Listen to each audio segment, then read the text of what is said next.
एक महात्मा से हमने देखा वो ठाकुर जी की शालिग्राम भगवान की पूजा करते,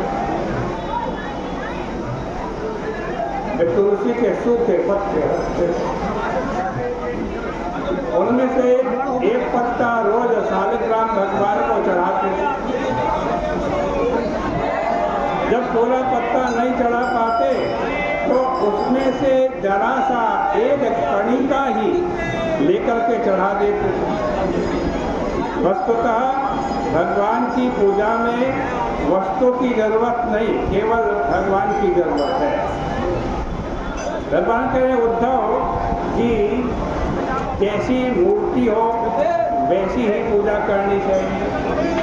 यदि अर्चा में पूजा करनी हो तो स्नान आदि कराना चाहिए। ठंडिल में तत्व का न्यास करना चाहिए, अग्नि में हवन करना चाहिए, सूर्य में अभ्यारण करना चाहिए, सलिल में अर्घ देना चाहिए। अगर कोई प्रेम से भगवान कह रहे मुझे पानी भी दे दे तो मेरे लिए बहुत है, लेकिन दुष्ट अथवा अभक्त लोग बहुत सारी वस्तुएं भी दें तब भी मेरी दृष्टि में उसकी कोई कीमत नहीं।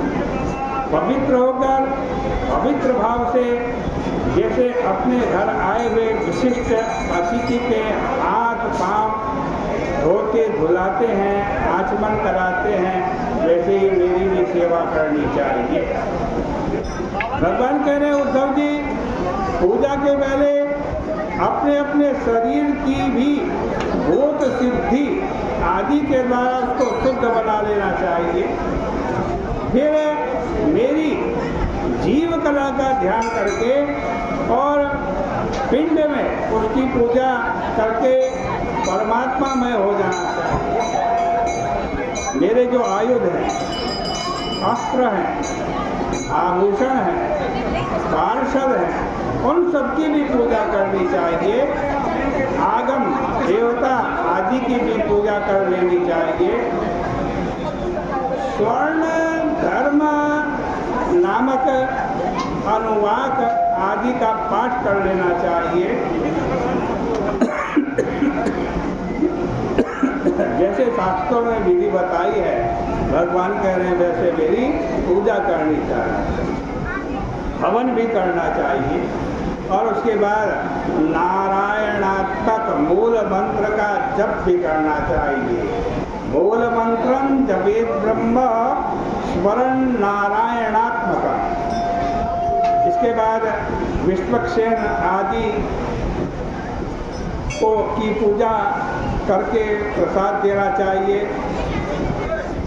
मेरी कथा आदि का भगवान कहते हैं श्रवण करना चाहिए। मुहूर्त भर के लिए भी समय निकाल करके भगवान कह रहे हैं मुझ में तन्मय हो जाना चाहिए, मेरी स्तुतियाँ करनी चाहिए, मुझे साष्टांग दंडवत प्रणाम करना चाहिए। आज कहते हैं जहाँ पूजा होती हो वहाँ पूजा करनी चाहिए, मंदिर बनवाना चाहिए और हमेशा मेरी उसमें पूजा होती रहे, ऐसी उस व्यवस्था मंदिर में करनी चाहिए।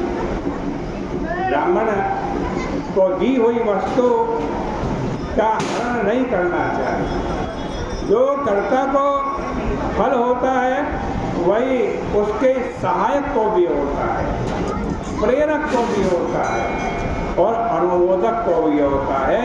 इसमें सब फल भागी होते हैं।